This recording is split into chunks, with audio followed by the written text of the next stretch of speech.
Beautiful. Okay.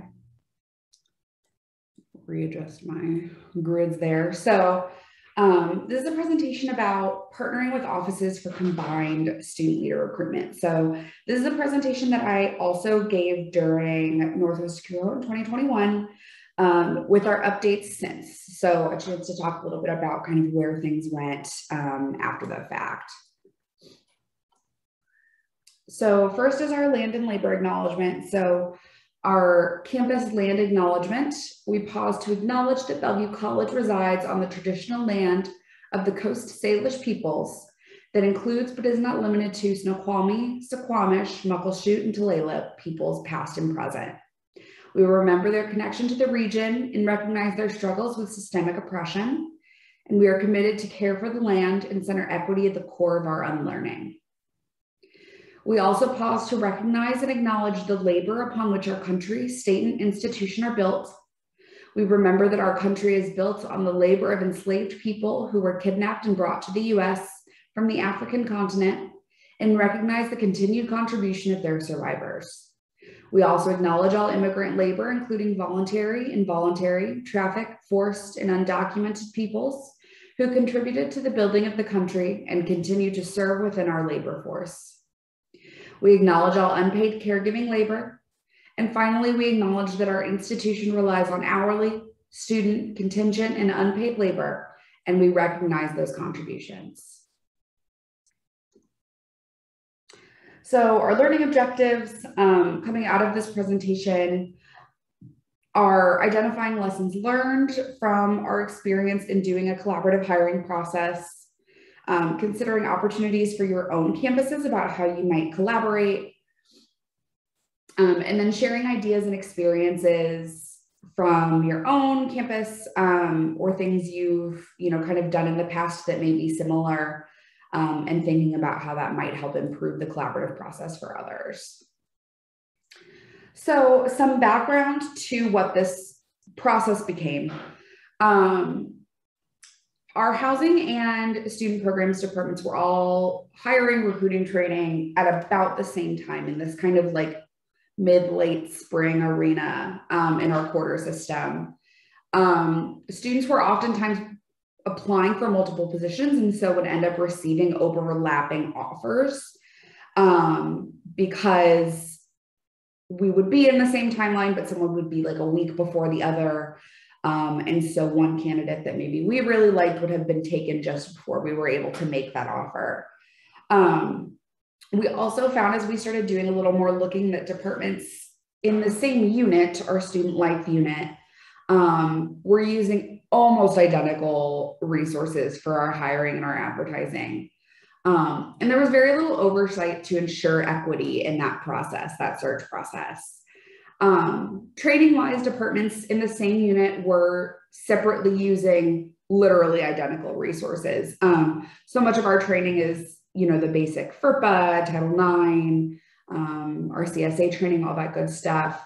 What we found to be almost a full 2 days worth of training that were overlapping. So this is just a look at our org structure. It changed in 2021, the school year. So originally our student life unit was only athletics, student programs, and housing. Something important to note here is that our housing department is currently in our 4th year. And so while our student programs unit had been doing hiring and all that for very long, we were still kind of just coming into this process and in our 2nd year when we started doing this. And then in 2021, we added 2 more departments into our unit. And so we added our high school programs, which does not hire student leaders, and then our Welcome Center office, who we were able to kind of pull into the fold here. So our goals with initiating this process and with looking into doing a combined student hiring were aligning that recruitment timeline, so that there was an expectation on campus that students knew, if I want to apply to be a student leader for the next fall, this is when I need to take a look.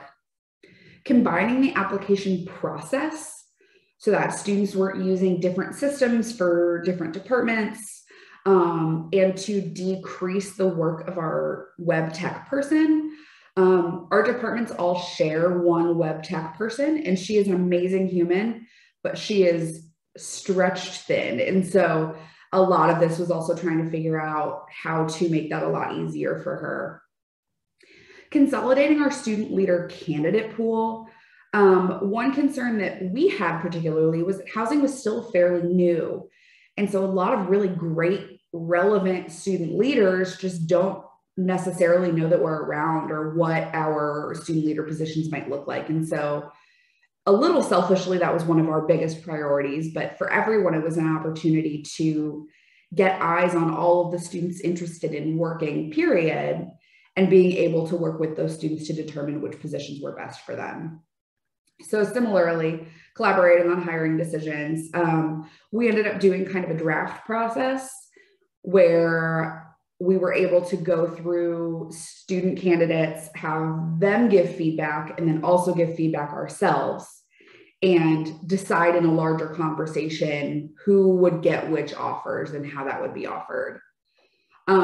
Sharing training time on mutually needed topics. This was particularly helpful for our other 2 units, our student programs in our Welcome Center office, because we already do a very large established training, as you all do as well, I'm sure. And so for us, those were days that were already scheduled. And so it was a lot easier to kind of format that in a way that they could come in and get those base topics covered. And then the kind of last part of this was it fell under our CAS standards. So CAS standards are something that our institution is trying to make standard for each of our departments. It was something that we started using very early in housing because, again, we were new. It was easy to start implementing. But that collaboration and communication piece is really heavily emphasized in the residence life CAS standards. And so that's something that we really wanted to hit. So early planning, as I mentioned, housing began operations in fall of 2018. Our director of housing was hired 3 weeks before the building opened. The director of student programs, our current director, was hired in winter of 2019, so a few months later. Initial conversations regarding that combined hiring process began in spring of 2019. So at the end of our first year of operation, the directors of both departments and some other student program staff met to basically say, like, yeah, this is something that would be helpful. Like, I think this is something that would be good for us. And then my position, the residence life coordinator position, was hired in late summer 2019, so very shortly before our fall quarter start. So the first kind of formal meeting we had to talk about, are we going to do this, was in February of 2020. And that's when we decided, yes, we're going to be combined, and student programs went through and decided which of their positions would be included. For us, the decision was it would just be our resident assistant positions. Our desk attendants are a lot more all over the place in terms of when we need them hired. And so for us, it was easier to focus on our yearly positions. During the in-between time of that meeting and when applications opened, job descriptions were compiled and the application questions and logic in the application were developed. And basically what that included was us making a Word document of these are the questions we want, this is what we want the answers to look like, and sending that to our web tech person so she could turn it into an actual form. So the follow-up to that meeting was in March 2020, where everything was confirmed. We talked about options for how we would want to do interviews and how we would want to train. And then that was our last in-person meeting because the next week is when we shut down for COVID. So application questions and logic were confirmed and sent to our web tech person. Our application opened on April 22nd of that year, which was about 2 or 3 weeks after we came back from spring break. The deadline for our initial review was May 6th. We decided in this earlier process that we would not do combined interviews. The main reason for that was at this point, this was still early COVID. And so we really just didn't know what was happening. For us, we knew we would still be hiring RAs because we really couldn't not. But for student programs, there were a lot of questions about what the next year would look like. And so we decided that interview process would be separate because we had to get moving on getting our folks ready for late summer for training. Publicity was sent out through our AVP for Student Affairs, as well as different emails, posters, word of mouth, and social media campaigns. And we had about 70 total applicants for about 5 categories of positions. So our resident assistant position, and then a handful of positions in student programs, which included our business center desk, our programming association, our affinity coordinators, and I can't remember what their 4th one was.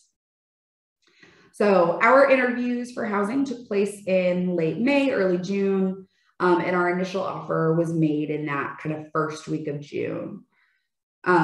Student programs ended up doing theirs a little bit later in June, kind of early July. So this is an example of kind of the top of our application. I don't copy the whole thing in here just because it's really long and it would be impossible to see, but this is what our combined form looks like. And so some of the questions that we asked kind of toward the middle, do you have any other commitments during the school year? Talk to us about your other leadership experiences. Where are your credits at? What's your major of study? Anticipated graduation date, all that good stuff. I will say one very interesting trend that we've seen is a lot of students applying who are graduating the next fall quarter. And so we've had that conversation with quite a few students of you are very qualified and you would do very well, but we're hiring for your long positions. And so unfortunately we can't make the offer. So planning for training. Our initial meeting where we discussed training was that late March meeting that we had with student programs. Our first full kind of training subgroup meeting, which was 3 of us who were talking specifically about training, was in that June. And that's where we decided that we would sort of just add to the training that we already had scheduled for RAs because that was already outlined time.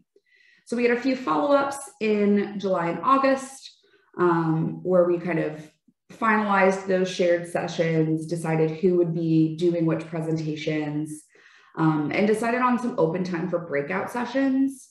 We found that in our second day, we had a few hours in the morning that we didn't really have anything to do with.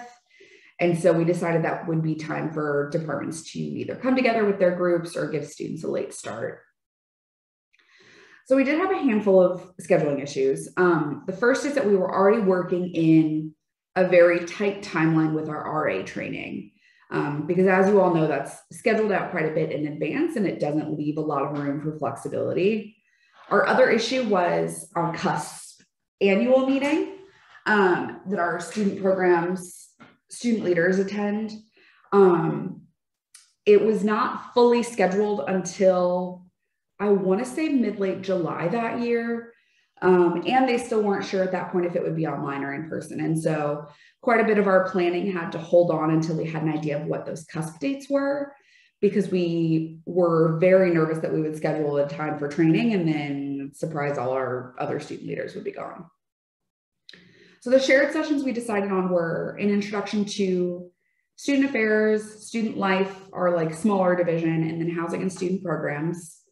So that was a session where the directors talked about what each department did and then how they interacted together.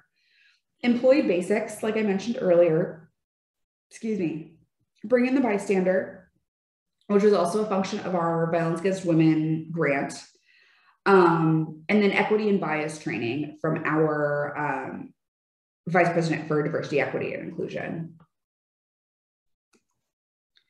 So this is just the schedule of what that looked like. And so it was broken up. We did all our introductions in the morning, and then we jumped into the FERPA CSA training, all of that. Our CSA training is an online module. I'm not sure how you all do that on your campus, but it was great for us because we can just walk through it with them and then let them take the quiz at the end, and then everyone's just good to go. And then we did some more employee basics in the afternoon, timesheets, things like that, and then jumped into that bystander training. And then, like I said, that next day, the morning was breakout time. And so we started talking about our behind closed doors. And then we had our managing bias session in the afternoon. So, implementation of training.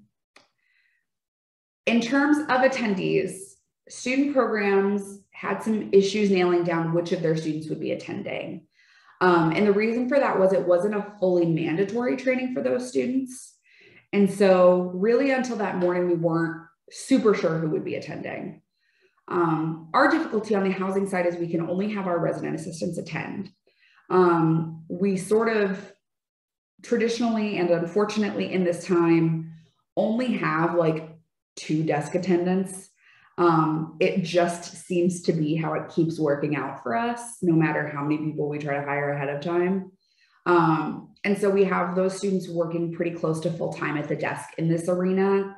And we're just not able to close our desk for those 2 days. And so right now it's only our RAs that attend. So our introduction to student affairs and student life, our student affairs leadership was a little bit confused and skewed her introduction toward housing student leaders. And so while her intentions were great, she unfortunately kind of left out our student program side. And so that was something that we had to do a little, not damage control because it wasn't that dramatic, but a little follow-up with shortly afterwards. On the other hand, it was the first chance that students had to connect with a lot of these staff, especially our Dean of Student Life and our AVP for Student Affairs. And they got to hear more about how the departments function separately and together within student life. And so we're able to talk about our 2 units as well as, or our 2 departments as well as our athletics department. The final session of the second day was a managing bias session. Unfortunately, our VP got sick. And so we didn't do the session that day. We did kind of a follow-up afterwards. And then we were able to complete bringing in the bystander for the first time with anyone on our campus. We had done our bringing in the bystander, train the trainer training in February. And so right before everything hit. So myself and one of our staff members from student programs were able to do the first presentation on our campus. So our outcome from that first year of hiring, very positive. All posted positions were filled, which was a first in particular for our associated student government, as far as any of like the current program staff could remember. It provided a really good jumping off point for our 21-22 planning. Our online application worked very well. We had next to no confusion. The process began a larger conversation around the relationship between departments and sort of how student life functioned, which ended up being really helpful when we had departments added a few months later. We were able to reinforce that relationship between housing and student programs. And the combined posting just gave students a better opportunity to compare and contrast and decide what they were interested in.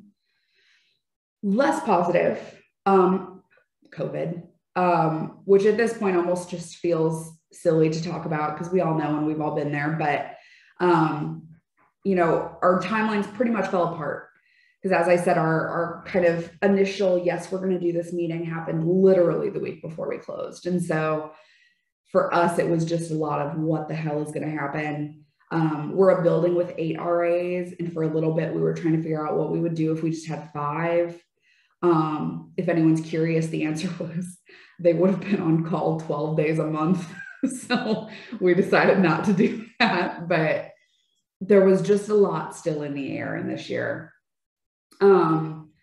Because timelines weren't in line, we still had the issue of students receiving other offers.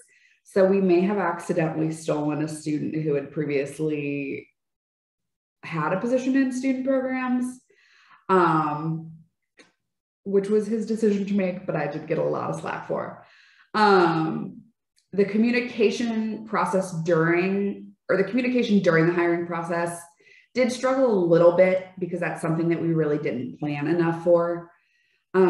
We didn't do any combined interviews, as I said, and then student affairs as a division really struggled to understand the functionality of the process. And what I mean by that is when word started to get out that this is what we were doing, as our director shared it in, student affairs cabinet and all that, a lot of other departments in our division in student affairs started saying, well, I want to do that too.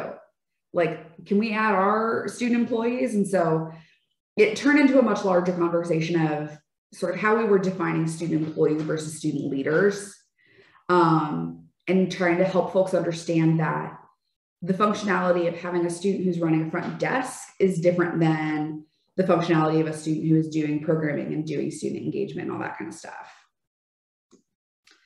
So outcome of our training, positive was both departments had student leaders represented.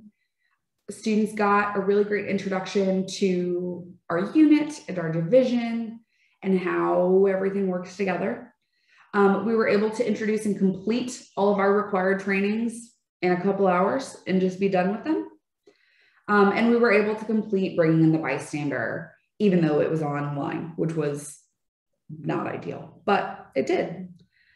Less positive was training was on Zoom, which was difficult for the RAs because this was our second week of training, and also difficult because this was early everything online. And so as much as we all know Zoom fatigue now, that was still when it was kind of the first time it was happening.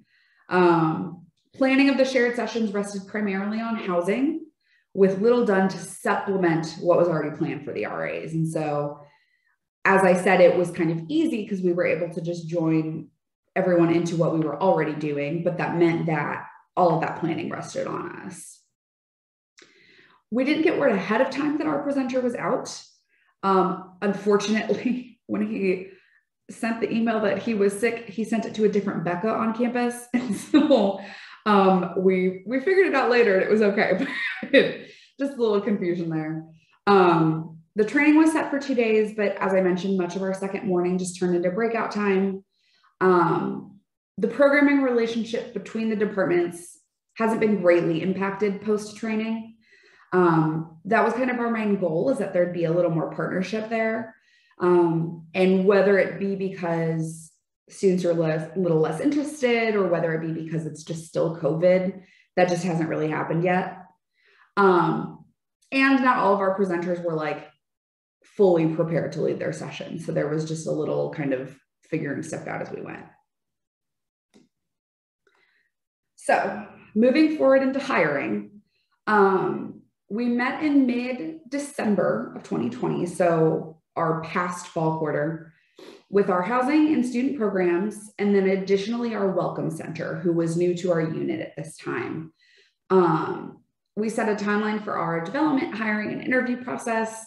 We made up a timeline that went from the first of the year all the way through hiring. We created a template for job descriptions, and so all of our job descriptions now, just looking at the PDF, look identical. And so there's not, students trying to figure out where compensation is on this one and where qualifications are on that one. They're all lined up the same way. We met again in late January to finalize our questions. And at this time, we were in the process of going through interview questions and determining kind of what that would look like. We met in early March to finalize those and send that to our web tech person. And then our application did open the Monday after spring break. So in terms of training, we met as a large group again in January and talked more about our shared training sessions. Decided we'd do pretty much the same in terms of the very base, like student leader needs.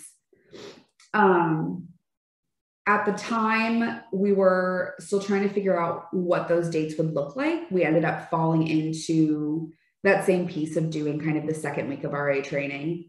And then we met again to continue that conversation. So talking about dividing responsibilities, determining which students were able to attend, and then setting those shared expectations. So our update from February 2021, when this presentation was given originally, our recruitment timeline was extended by a week to encourage applications, which was great because we did get a handful more applications. However, we had already scheduled and put blocks on everyone's calendars for the weeks that we were originally planning to do interviews and review and all that good stuff. So our timeline just went to hell at that point. Trying to schedule out those times within a few weeks at the end of May was horrible for everyone. It was just really difficult. And we knew that it was necessary and we figured it out. It just made things a lot more complicated. Our application numbers were significantly smaller than we expected. After going through and taking out anyone who was either like leaving in the fall quarter, or, you know, was not applying for a student leader position, we had a few students who in their applications stated interest for things that were not included. And so we weren't quite sure if students were just getting confused or if they were just kind of applying to whatever they could find. We only ended up with about like 50 to 60 total applicants. And that was pared down to about 35 for second round interviews. And so for the, I think 6 categories of positions we had included that time. And for the number of students we were all hiring, it was a very nerve-wracking process because we really weren't sure if we were going to have enough folks to cover all those positions. However, we did. And we've actually just had our initial planning meeting for next year, and all 3 directors have pretty much agreed that doing the shared process is the only reason we were able to fill everyone's positions. Eventually, we ended up deciding that when we were making student offers, we would let students pick which positions they wanted if they were being offered multiple. And so students received an email that said, you're being offered a resident assistant position as well as a welcome center. I can't remember the exact title of their position right now. Position, here's the compensation details. Send us which one you'd like to take by this date. And so we made that decision because we didn't feel it was fair for us to make that decision for students. And that worked out very well. We all had to make like a couple of second round offers. We actually ended up making our latest offer sometime in like July. But again, we were able to fill everything. As for training, we kind of came out of this summer determining that training is less of a priority in terms of sharing that. I think that moving forward, we're still going to try to do that day or so of shared like basic student leader training, all of the FERPA CSA requirements, all of our grant requirements like bringing the bystander. But I think what we've determined is that the RA training schedule has to be so specific, and the other 2 departments don't necessarily have that emphasis on training because it's just not something historically that they've done. That I think that's just where we've kind of decided we're going to spend less of our brain power. So we have like discussion questions built in here, but before that, are there just like any questions about how this process went?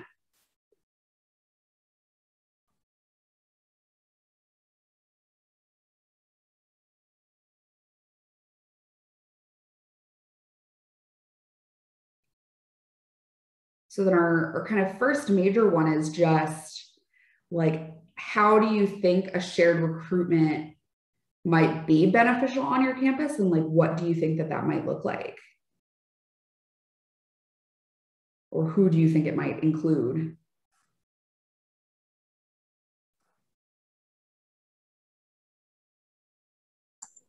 I can speak to how this might be beneficial. I know for us, I'm at St. Martin's University, we're a small campus, and a lot of our student leaders are student leaders everywhere. So we're definitely feeling, what you were talking about in terms of someone's getting an offer as you're trying to make an offer. And then sometimes we do have students who end up with 3, 4, 5 campus jobs, and we're like, oh, this is going to be a lot for you. So that's definitely, I'm seeing a benefit there.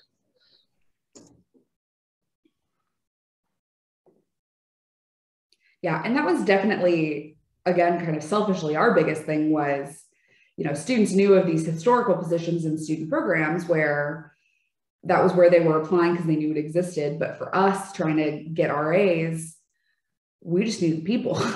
So it definitely helped us kind of bridge that gap of what students were already familiar with. So at Oregon State, we've got 3 different types of live-in student staff. So we have our resident assistants, we have academic learning assistants, and then we have diversity learning assistants. And so those 3 positions, their timelines, especially the academic learning assistants and the RAs, are pretty closely aligned. Again, because we have lots of folks that apply for 2 or 3 of those positions at the same time. A few years ago, we did try aligning some of the recruitment between our diversity learning assistants and I'm forgetting the title of the positions. They are staff that work in our cultural centers as staff in those areas. That worked out less well, simply because the DLAs were a live-in position. The cultural centers were not live-in positions. There were different responsibilities, things like that were associated. We tried to do some aligned training, but really the expectations were different enough that some of the training didn't work out so well. So really where we have landed is there's quite a bit of overlap in training with the 3 live-in position types, and quite a bit of overlap with recruitment, but given the size of our campus probably plays a role in this, but it was a little more challenging to try to do it across complete departments, so fully different departments.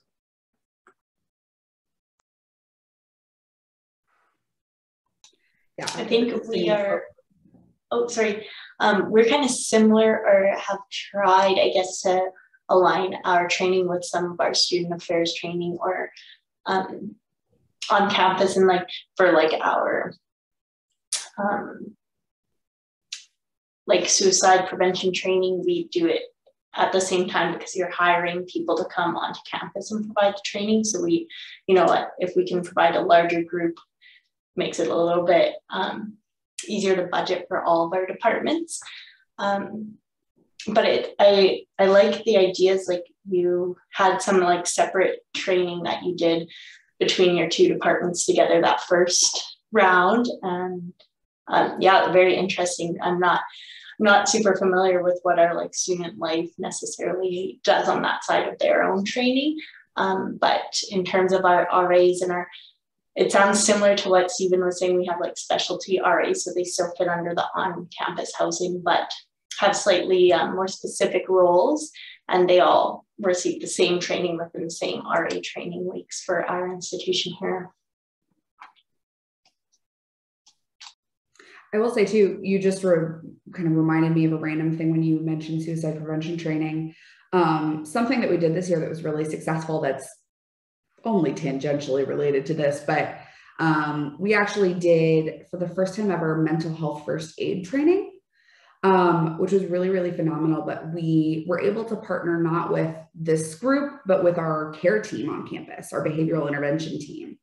And that was just an experience that was super meaningful for us and really impactful for our RAs. So that's just another kind of combined training world that we entered that was really helpful for us. So some other random discussion questions that we can either go through or we can just, hang. What barriers might exist when you're thinking about engaging in a project like this? What concerns might you have in conducting a shared recruitment or training? And then what other interdepartmental collaboration efforts could you see being successful or have been successful?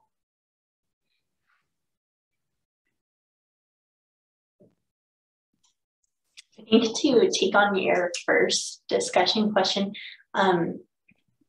we have some of our like RA staff who are also student life staff and are hired by both departments. And so they can take on both roles at the same time. And we found, you know, lots of our training weeks overlap in time frame. And I think that's a, you know, barrier that you were trying to kind of take on, so that you reduce that by just combining the two. And I like that idea a lot. I think like the barrier being that you often need so much time for student life to start setting up their orientation, while RAs need to be setting up their floors and getting their plans and programming in place, and those things happening at the same time, like within the last 2 weeks of summer before the move-in day and the start of classes is like, you know, kind of chaos for what I imagine those individuals who take on both roles could be. So yeah, that's kind of what I think a barrier would be. But I like the idea of like, if those times can overlap for some of the training, like that can really be beneficial. I can speak a little bit to the second discussion question: what concerns might you have in conducting a shared student leader recruitment inter-training? Every year during fall training for our various students, Campus Life leads an all-leader training day, which is a great program. And they provide a lot of really good content from various campus partners on that day. Our student groups include everything from our public safety student officers to our RAs, mentors on campus, our campus activities board, which does a lot of programming. One of the things that has been a challenge in the past is that our RAs will often get very in-depth training sessions on things like mental health training, public safety training, and then they sit in this day of all leader training with all these other leaders, and then they're getting like an hour overview of the topic that they've maybe spent 2 or 3 hours in a deeper session in. So then for our RAs, while we want them to have that experience with the other student leaders on campus, can sometimes feel like, oh, we've already sat through this content, or we're about to sit through this content. So that has been one challenge of how do we get the RAs integrated with the rest of our student leaders without duplicating some of that information.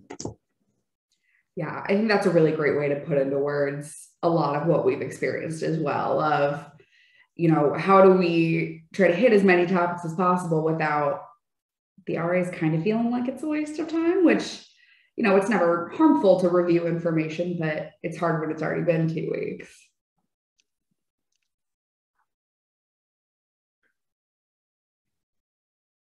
Awesome. Well, any other kind of like thoughts, feelings, questions before we close out? Okay, great. Well, thanks y'all for coming. Like I said, the video will be posted on the YouTube probably later today, depending on how quickly Zoom functions. And other than that, I appreciate it. Have a good day, y'all. Thank you. Have a great day. Bye.